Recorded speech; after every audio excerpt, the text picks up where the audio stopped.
Hi everybody, Giselle Grenier here from artplace.ca. Listen. Nope, didn't happen yet. We're under a severe thunderstorm watch. Why I'm doing a video is beyond me, but all I know is that it's hot in here and I'm bored and I feel like making something. And because I'm preparing to teach a class. It's basically a waterfall with a heron, running water, lots of boulders. It's a full-size landscape. And right now what I'm doing is I'm recording little bits and pieces of painting studies, such as how to paint groups of rocks, how to paint, how to paint flowing water, how to paint calm water, how to paint rocks with moss, and how to paint a heron, and how to paint bird feathers and all that stuff. And doing little painting studies that I'm getting inspired to do a whole bunch of other stuff. So for this one here, the painting study is going to be on how to paint flowing water, but not just, the basic flowing water. We're going to have, the little, like, movement. We're going to make it into a little creek. So with the painting studies, as always, I recommend that you do them in an art journal. That way you can keep track of your progression during the painting studies. If you do them on canvas, that's fine. It just takes up a lot of room. I'm doing them on individual sheets of canvas paper that I've primed. And what I'm doing with these is I'm painting them both sides, and then I'm going to be manually binding them into a journal. I'm doing it this way because I'm doing so many studies. I don't want to have to wait for each page to dry. Because typical painting studies, I don't like using a heat gun. I like things to dry naturally because that's really how you would be doing a canvas painting anyways. If you want to use a heat gun, that's fine. I do use it, but I try not to, especially in this weather. So the canvas paper that I'm using, let me just show you. It's a full size pad. This is from Royal and Langnickle. It's the Essentials canvas paper. Now this isn't canvas like the raw cotton or linen canvas that you can buy at the art store or at specialty fabric shops. This is actual canvas paper. It's paper that's been made with a weave, just like canvas. It has a really nice texture. Depending on your painting style, you may not like all that texture. So for me, I'm doing it to basically coat it so it's more opaque. And for each of the painting studies, you will see the same two dots right here, and that's there's something on the easel that's showing through.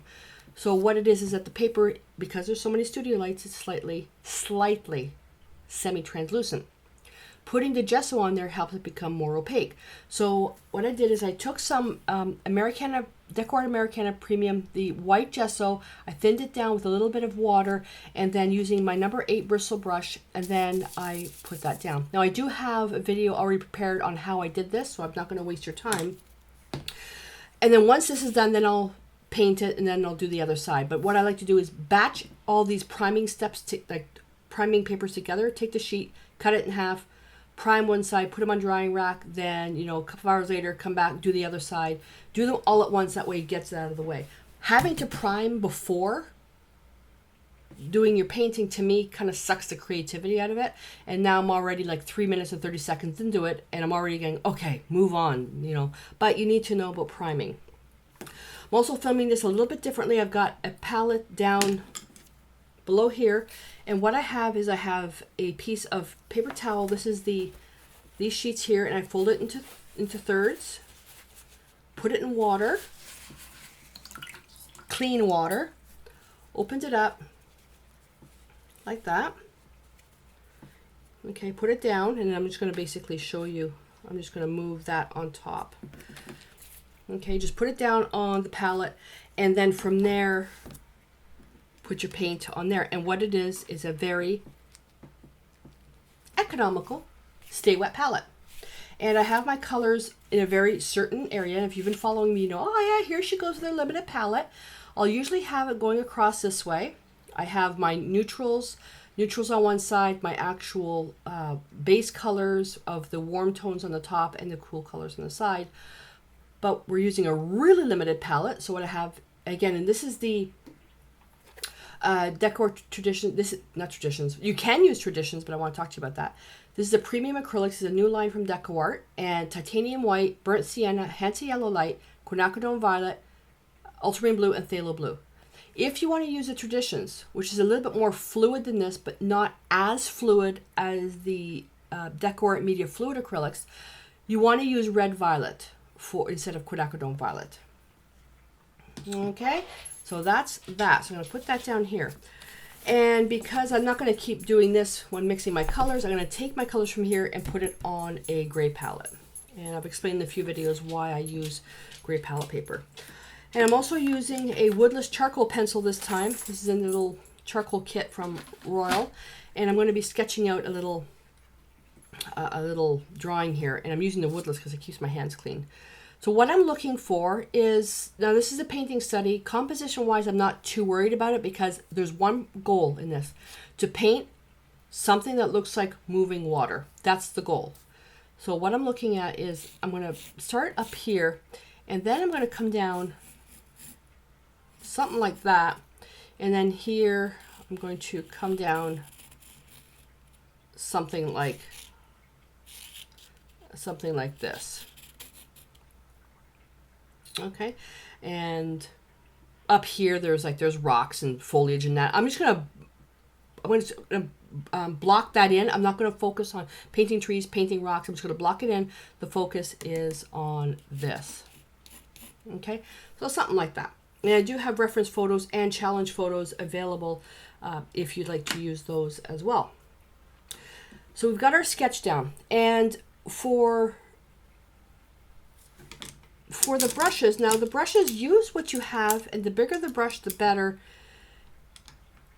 So I have these brushes here. I also have them in another container here just in case. So I'm looking at using a combination of bristles and Taklon, but I have a round brush here. I'm not sure if I'm going to use it. I'm going to experiment. Remember, no mistakes in art. It's just the universe telling you, try something different and see what happens. So I'm using my natural bristle. This is the Supreme line number 8, number 4, and number 2 flats. The Majestic, which is the Taklon for detail, number 8, number 4, and number 2 bright. And then I have a number 8 round. I'm not sure if I'm going to use this, but we'll see. So I'm going to take my big brush. And with the big brush, I'm going to just dampen it in water, blot it. Let me just grab my paper towel here, just blot it. So let's do the water first because we want that to be dry. So I'm going to take, we're going to be looking at doing some cool here because the green is going to be reflecting into the water. There's going to be green in the water. So I'm looking at doing it cool. And then as it goes into the shadow, I'm thinking about doing a little bit more warm and then a little bit more cool. So it'll primarily be more blue-green. So I always like to start with phthalo blue and white when doing a cool color. This is actually pretty good. But we want to underpaint first, so I'm going to hit that with a little bit of burnt sienna. Need to make that a little bit darker.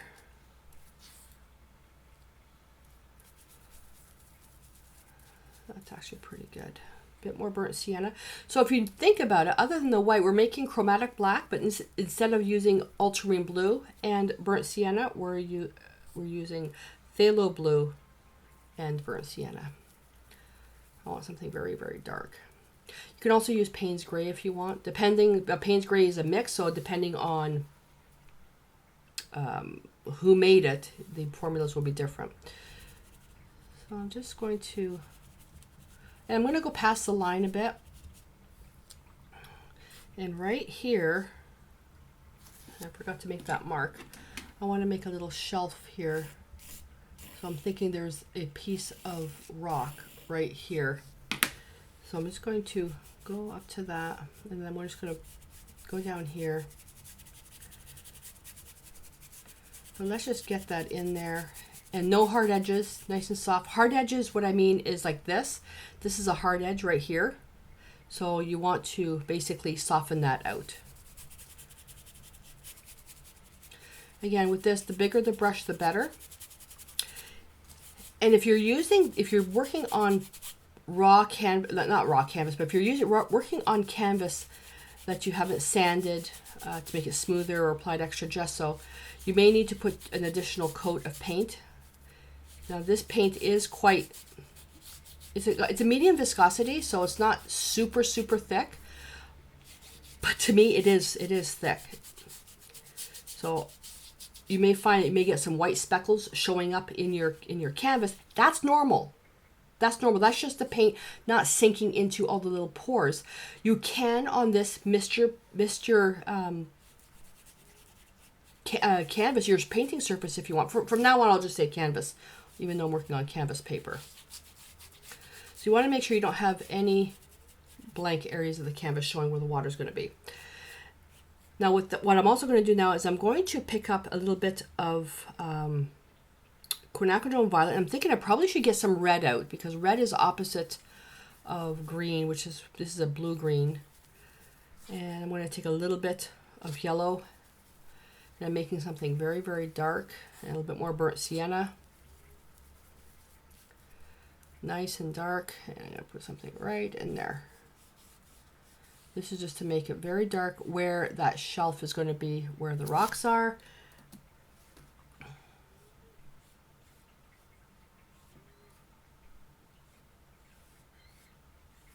Okay, and while we have that paint in here in our brush, let's just come in here and let's just, I'm going to go to a smaller brush. I'm going to go now to my number 4 and let's just, and I'm going to need more paint and we're going to block in. Now, ultramarine blue, burnt sienna. Now watch, I'm just going to go there and I'm just going to pick it up. Square shapes. I don't care if one looks more blue, one looks more brown. And then I'm going to pick up a bit more brown, sweep it in. And then all I'm doing is basically using my brush to make all these shapes because it'll make the rock building process easier. Now again, we're not painting, the focus is not on rocks. I did enough videos on that. The process on this is just basically getting the shape in there, just so it'll make sense. Then in here, I'm just going to scrub that. A bit more burnt sienna. And this is almost black. Now when you're painting, now you may want to get black out on your palette when you're painting. Ultramarine blue and ultramarine blue is typically more translucent. So you may need a couple of coats. That to me is fine. I find sometimes using black just a little too muddy. And I'll put some dark in there, just use up the rest of the paint. And I'm going to come in here. Let me think, I'll put another rock there. And rock there. And you notice these are a little bit lighter because these are more in the sun, where these are more in shadow.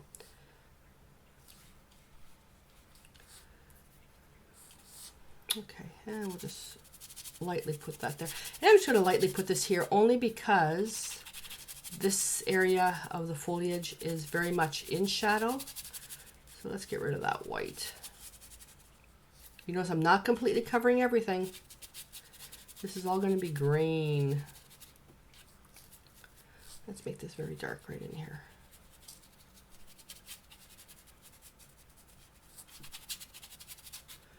There we go.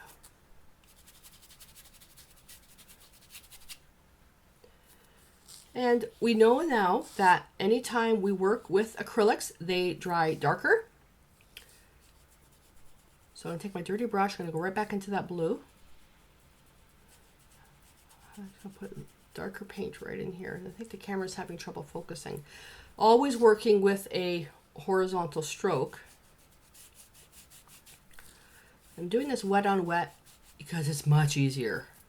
So the chromatic black here, some of that dark, and let's go right in here.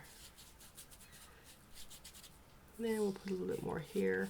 Now the reference photographs that I have, some of the water is really muddy brown. It's your artistic license whether or not you want to make the water brown or blue. Think of these lessons as a recipe. These are just basically, this is my way of showing you how I would do it. It's only basically one person's interpretation of the study, which is mine. you are encouraged to venture out on your own to do things, you know, differently. So if you want to make your water more a warmer blue, go ahead. Like if you don't want, if you're not worried about the reference photograph, that's fine. Venture out, do things how you want. Like I said, this is just my way of showing it, but I do suggest you experiment as much as possible and use those challenge photographs to really push yourself. Now we can let this dry or we can just continue on. So I'm going to work with that existing color that I have here. I'm going to take a little bit of white. Oh, blot my brush first. Dampen it, a little bit of white right up here. A bit more white. And I'm going to just pick up a bit on here. And let's just...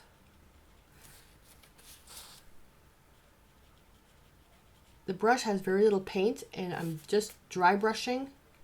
I know there's a lot of shine on here. And just make sure it's wet on wet. It helps you get smudgy. Okay, that's picked up some of the dark paint. I can rinse my brush or blot it, but you want to make sure that you're able to pick up fresh paint. And I'm going to come back in here and I'm just going to put something a little bit darker or brighter there.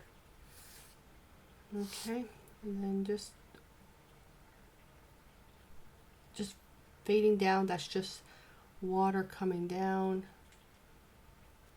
And that canvas is turned, so I'm not going to worry about that because this is going to be mounted. And let's see, let's come in here. We'll let that dry a bit. Let's come in here. Always horizontal.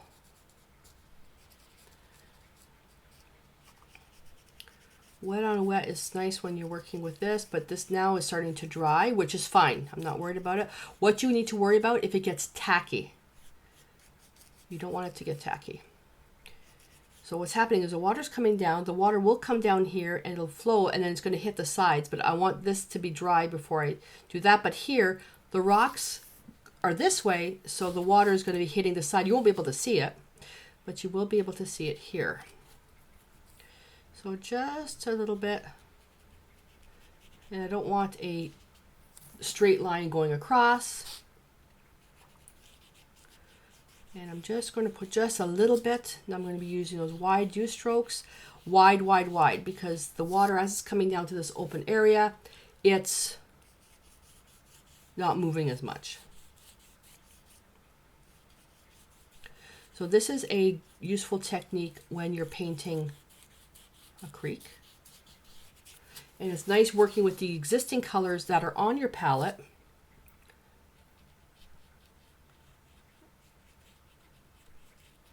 And now the U strokes being a bit more energetic. So I'm going to wait for that to dry.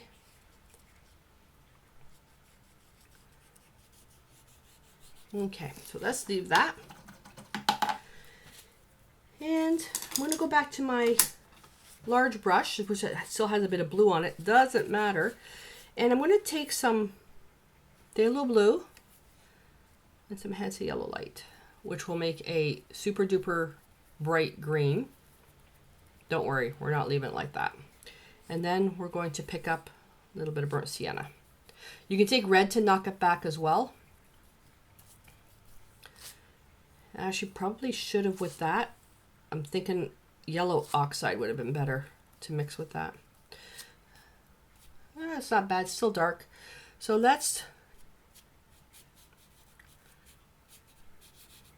and I'm just putting in blocks of color here. So you can see it's turning a bit more blue. I'm going to pick up a bit more of that. This is really pretty solid. I think I'm going to pick up some yellow oxide. Where's Cobalt Burnt Sienna? This is too bright for me. There we go. This is pretty black. You notice I'm not smudging. I want some of that, some areas showing through. Now as we go over here, the colors are going to become a little bit brighter because the trees are in sun. So let's add a little bit of yellow to that mix.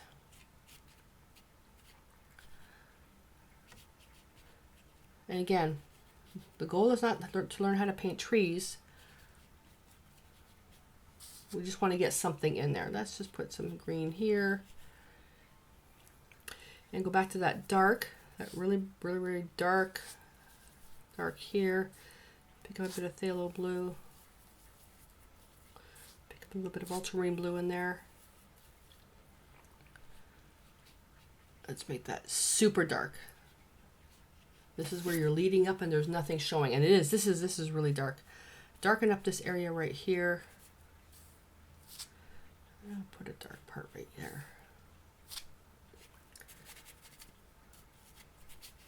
That's going to be trimmed. All right. So we have everything blocked. I do see some of the canvas showing through here. I'm not going to worry about that, because when that dries, I'm going to hit it with a glaze of yellow, which will show just little beams of sun coming through. Okay. I'm going to, where am I? So while that's working in, I want to experiment with my round brush. So a round brush, and the water's still a little bit wet here, so let's go with, let me think, let's go with some white. Let's go right in here. Let's take a little bit of burnt sienna and a touch of Hansa yellow light.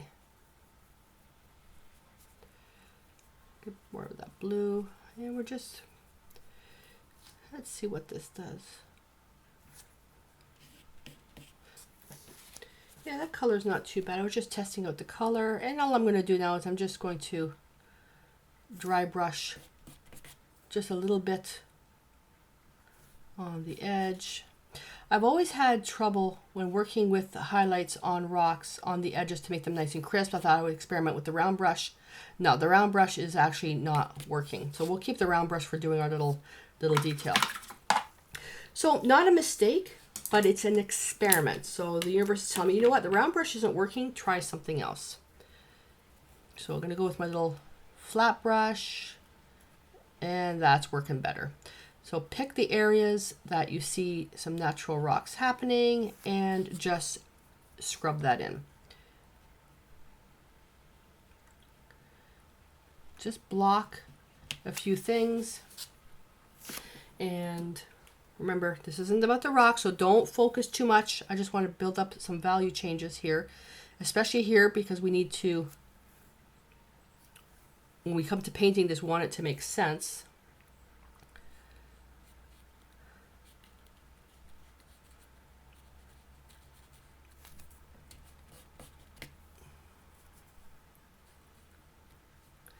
I'll take a little bit of burnt sienna right in there. There we go. And what else? And let's pick up some of that foliage green here, and we'll put some moss in here. Whether you want to put moss or whether you want to put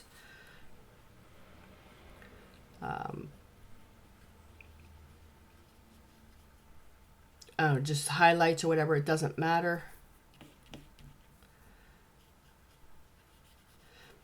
Just remember that when you're painting, if your paint is getting tacky, you gotta let it dry. All right, so that's that. So now we'll go to the other side, a bit of burnt sienna, go right into this mixture here. The rocks here are more shadowed, so I'm just going to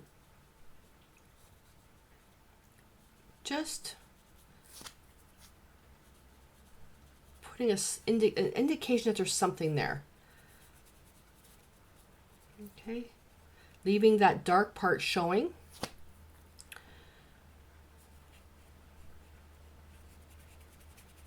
And you know what, the bristle brush would have been better for this, because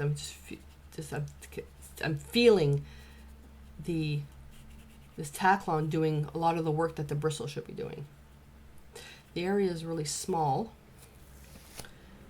You can see that something's already starting to take shape.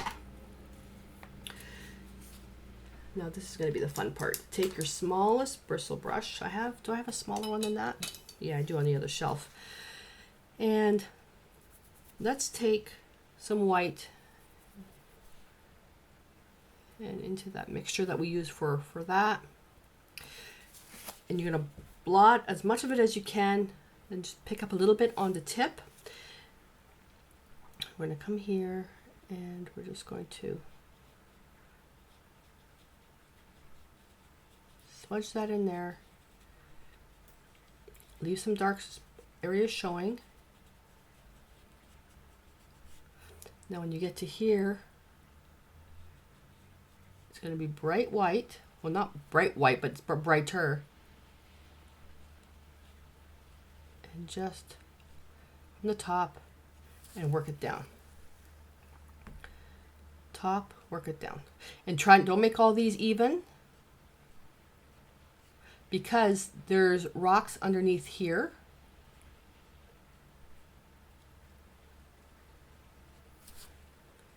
Okay. Now I'm looking, now this is sort of highlighted, so we can at the end come in here with a little bit of yellow to hit it with some sunlight. But look at that already. You already know there's water coming in here because we did these horizontally. There's rocks, shelves in there, and the water's doing this. And that's what we want.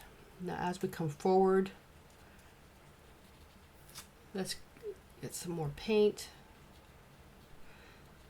Brighter.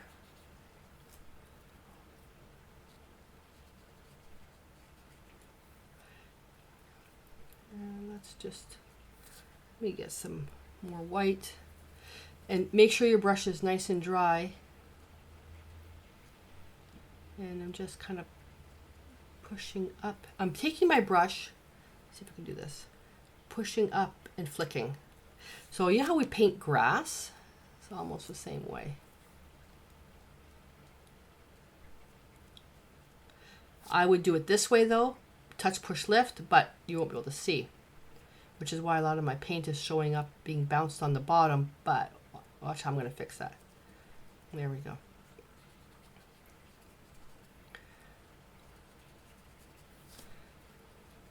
Oh, can you hear that rain? I'm waiting for a big bash of thunder so you guys can hear that. I've got, oh, the animals left.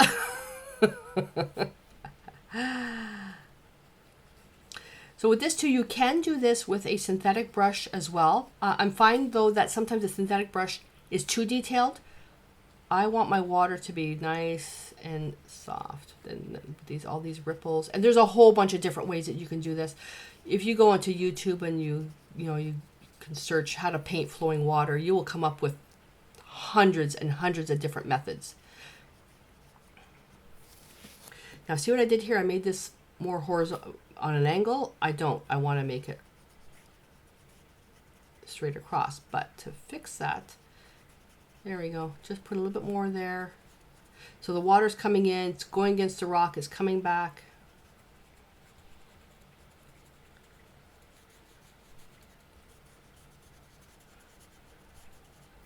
And by dry brushing, you're creating the illusion of translucent ripples. Keeping this nice and dark, because this value is way too light.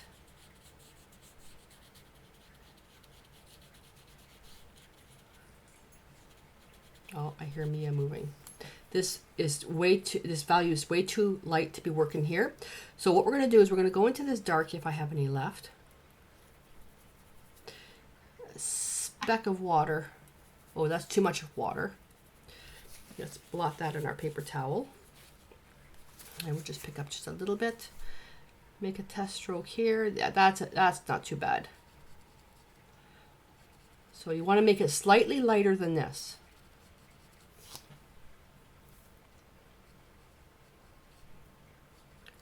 You want to make sure that this still shows a shadow. There we go.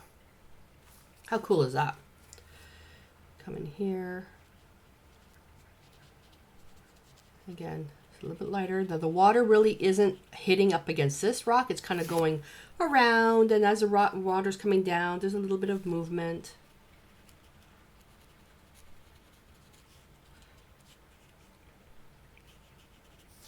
Let's define an edge here. So when you're starting, always make your color 1 or 2 steps in value lighter than what you're working with, what your base is. If you go way too light too early, it'll drive you crazy.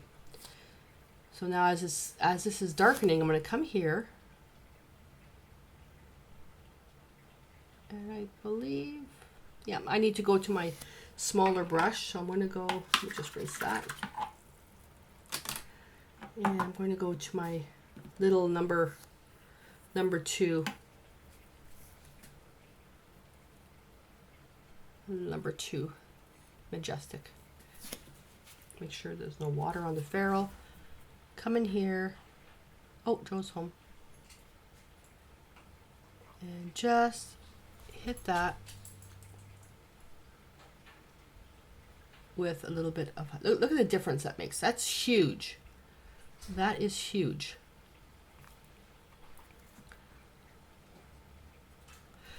You need dark to show light and light to show dark, so you got to make sure that you've got enough dark in there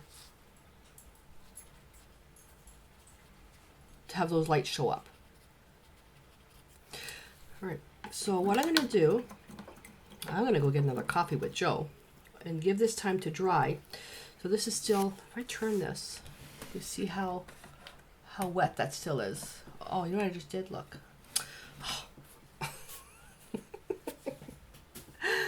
So that's still really, really wet. So I'm going to let that dry.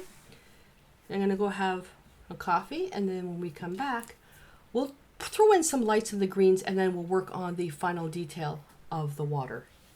There we go. So it's nice and dry now, and I can see some of the little white pockets in here. So we're going to throw in some yellow. So remember, when you're painting with acrylics, before you make any drastic changes, let the stuff dry. It's going to darken a little bit, and then you can make your decision. So what I'm going to do is I'm going to take my brown brush and, whoops, get my head in the way, paper towel.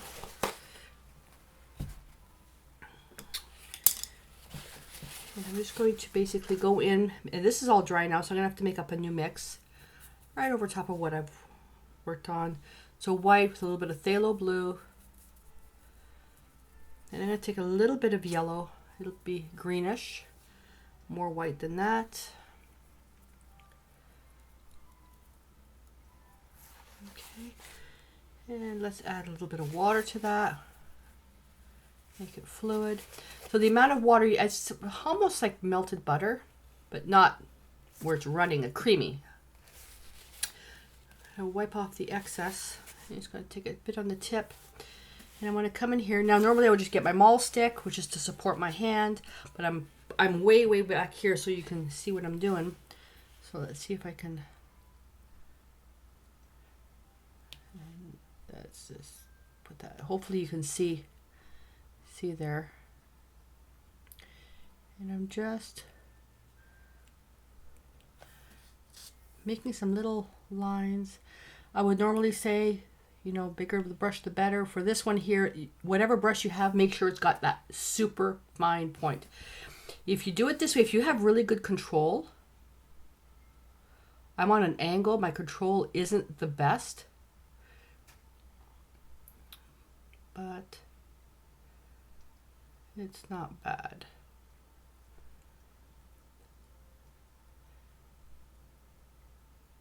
And what's happening now, see the angle of my brush? The paint is running down. Gravity takes place. That's why when you're painting, you want to try to keep your brush this way, keep the gravity flowing towards the tip. Now, the other way we can do it, now I would have to bring myself right to here, and I can also do it this way. And just kind of shake. That way you're getting different, you're not getting a full straight line across. Brush that down.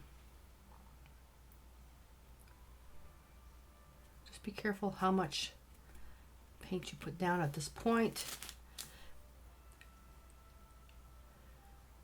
This part here is actually done quite nicely with a bristle brush. And smudge it on the bottom.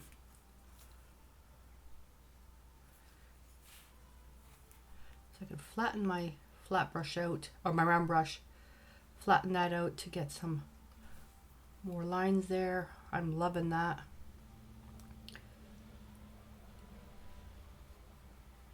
And now I'm just going to go over some of the other areas, trying not to focus too much on areas I've already painted. Need a bit more water. Bring it to a point, nice point. You're going to be painting with your hand up.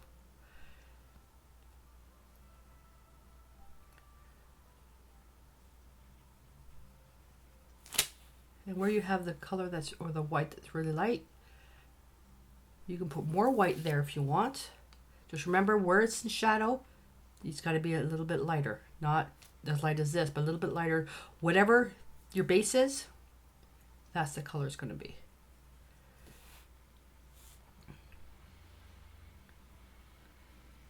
And by making the water just a little bit thinner, making the paint a little bit thinner, it'll be a little more translucent. And you can make little white little U strokes to show a little bit more action. Be careful how much, because this is flattening out.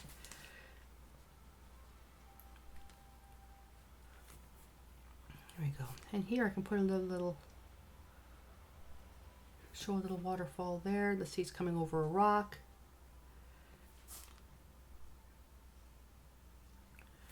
There we go. So I'm going to take a little bit of ultramarine blue.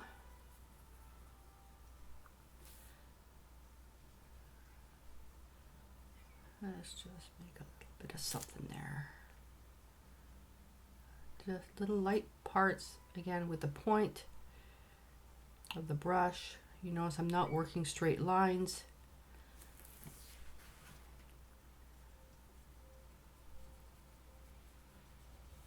Make sure that the color is lighter, just a little bit lighter than what you're working with as your base. If you happen to make it too dark, or sorry, if your lines are too light, just go back in with that base color. Just go back in with the base color and add your darks back. So I can take a little bit of that mixture, come in here, and just using the same strokes, because the paint is going to be transparent. I'm just adding some darks back in here. I need to gray that down a little bit. There we go. Now the good thing with these paints being transparent, all these white ripples, they're not going to disappear.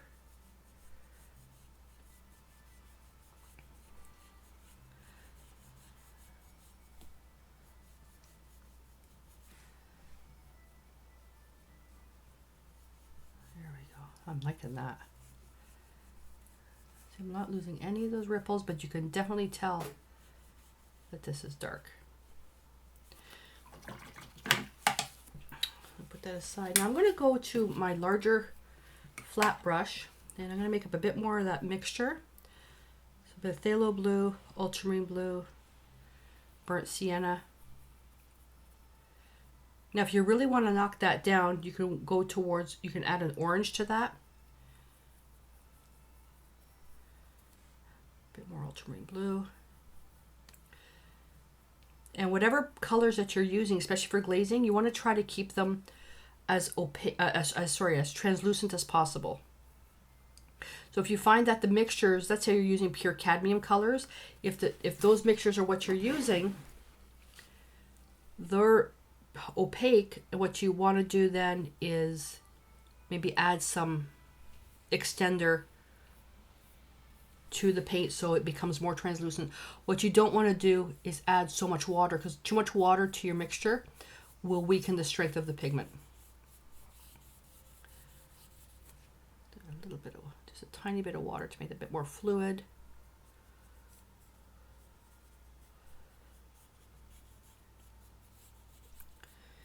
I'm just darkening these here.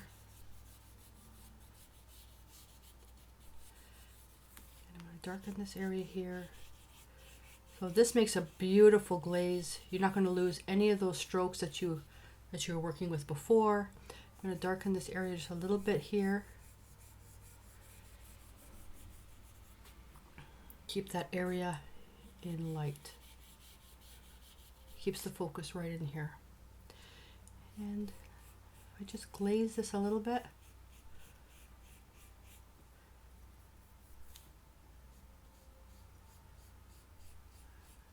It makes a huge difference.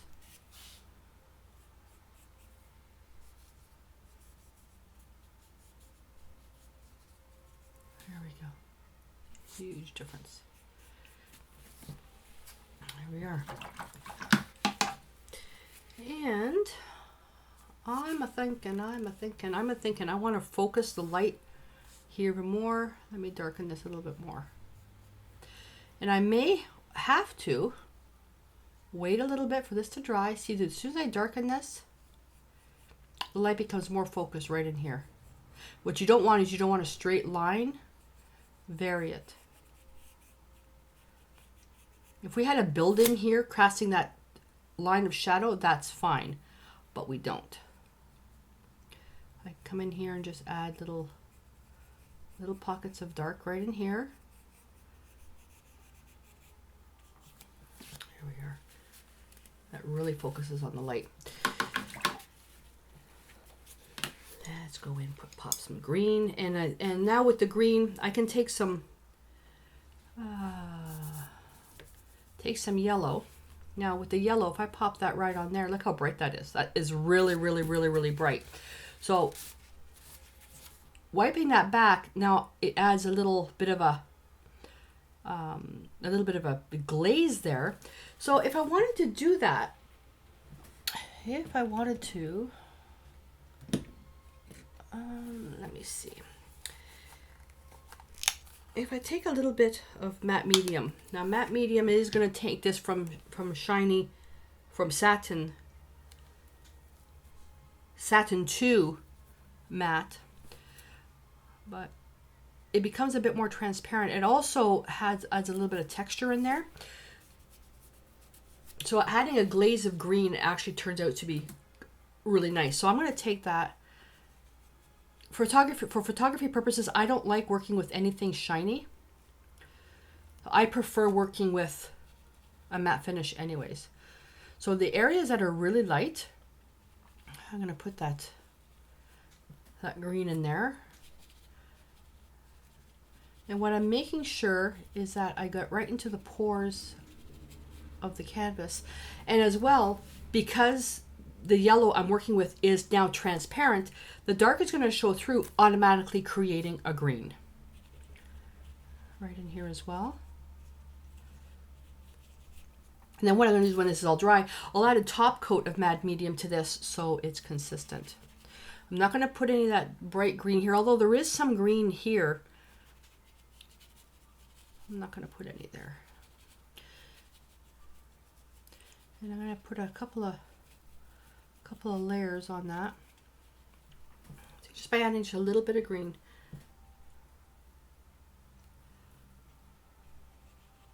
See, without the matte medium, this is really, really, really strong.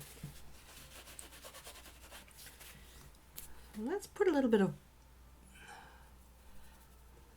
phthalo blue in there.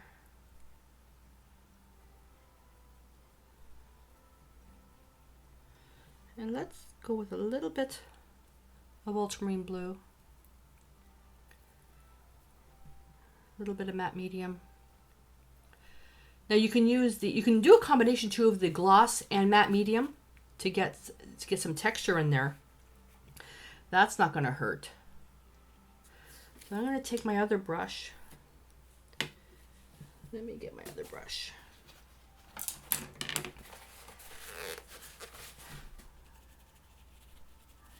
Just going to fuzz that out there.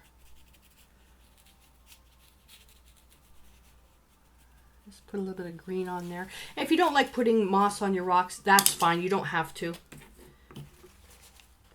You don't have to do that. I'm going to do this in a couple of stages. Just keep the strokes whimsical. This is not about painting foliage, but painting the foliage just puts everything together.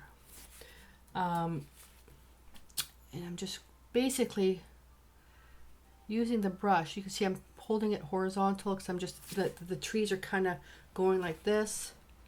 Try not to have it compete so much. All this stuff here, it's all in light. But as you work further back, it goes more into the dark.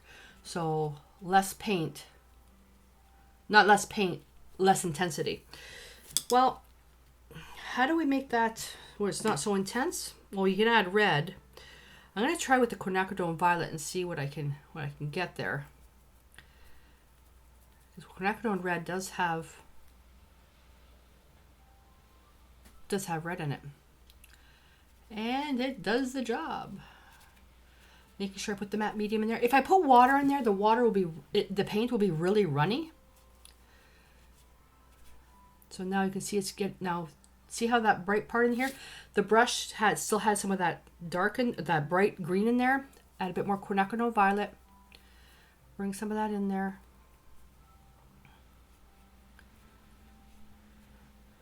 A bit too much. There we go. It turns almost olive color.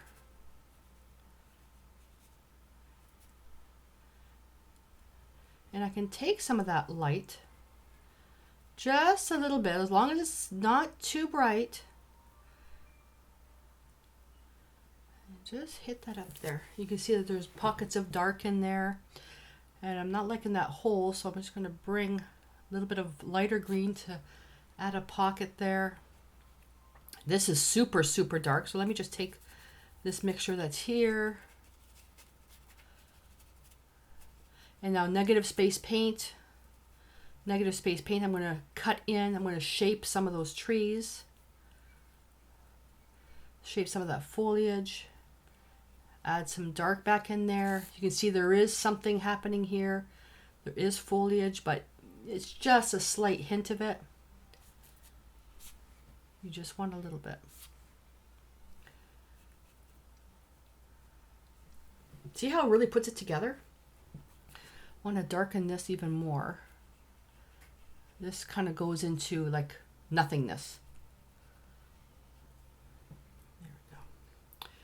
Take a bit of that bright green and let's just put a little bit more here. Not too much.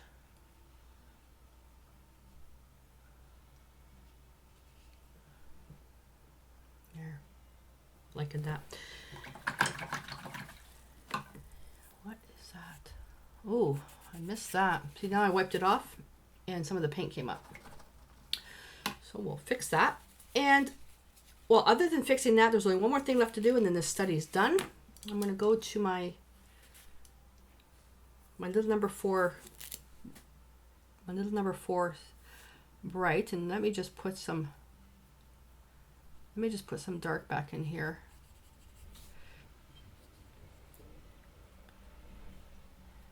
And that's just because the paint wasn't dry yet. That's going to be easy to fix in a second.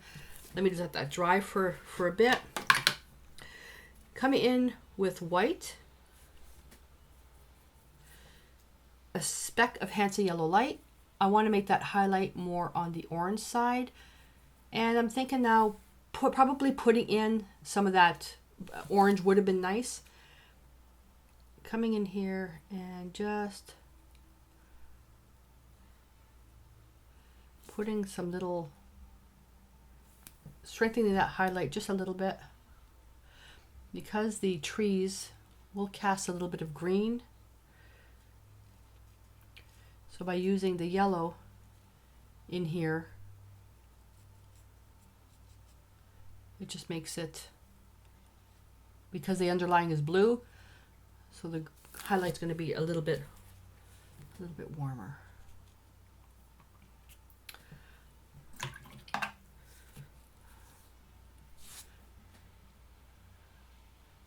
I'm just going to fix that in there too. I'm going to put some more highlight over that. See, now it looks like there's another rock there. That's neat.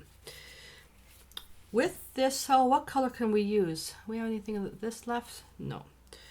So let's take some more white and take a little bit of that blue. If we can get any left, there we go. If you can't, then just make up some more. A little bit of water. And just gonna come in here. See how easy that was? Easy peasy.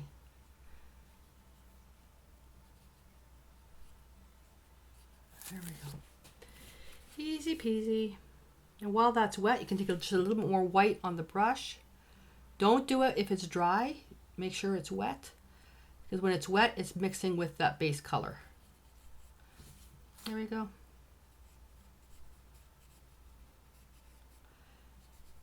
I'm using the very fine tip of the brush. Make some super fine lines. Oh, and this is perfect. Here we are. Oh, and oops, I forgot one part. Go into this mix. Let's see if I have any burnt sienna left. A little bit ultramarine blue. And this rock has some of the canvas showing. Let's just darken this corner. Typically, composition wise, I like to darken my corners. That way the eye stays into the painting. Is it dark enough to put highlights? It is now. So now the rock has some green undertones to it. Let's break that up right in there.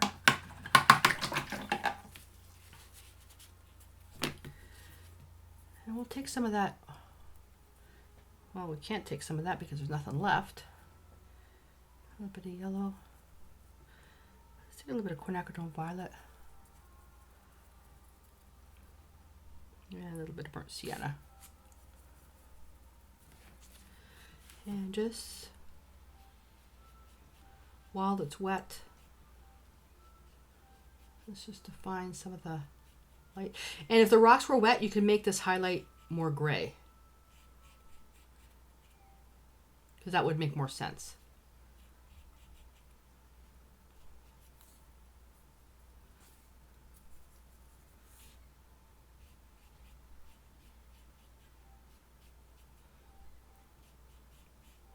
Go.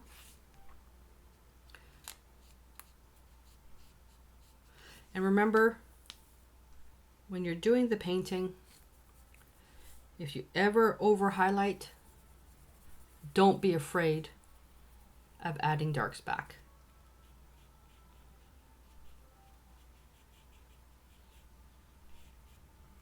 It's not about painting the rocks, but the rocks help set the composition.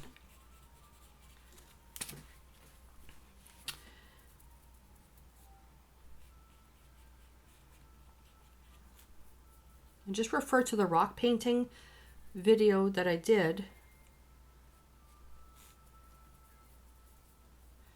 by learning how to cut into your piece, reshape.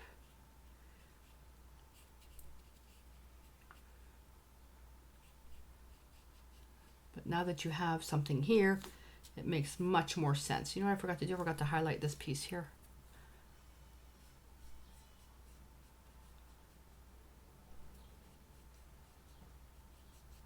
Not going to worry too much about that. There we are. You can actually make that green. Make it look like there's foliage. There we go. That's even better. And voila, we're finished. So there we go. So you've got a nice little flow where movement water. You learned how to basically do shadows. So all these trees are shadowed, dark, going into light. And then the water is dark in here. You can definitely tell this is shadow. The hit of the highlight is right here. We just blocked in some rocks. We blocked in some shoreline here. And the whole thing with water is the stroke. If you make it straight across, it's calm. If you use those wide strokes, got a bit of movement, more U strokes. The narrower the U strokes go, the more action there is in water. So experiment, use the challenge photos to try doing some different things and see what can happen. Experiment with brushes, experiment with colors, mix different colors. One thing that I would have probably done a little bit differently, again, I don't know unless I do it, is to knock down the green, maybe using some Imperial Red instead of Quinacridone Violet. It did turn out nice, but still not dark enough. I almost want this to be black, but not black out of the tube. So, alrighty, I hope that you enjoyed this. And, you know, for a challenge, you can put a little bird here or put somebody fishing way in the background, you know, but do these painting studies just for the fact of this goal is to paint water that definitely looks like it's moving down a creek bed. All right, so I'm going to clean up, prepare for my next study. So until I see you in the next video, stay inspired.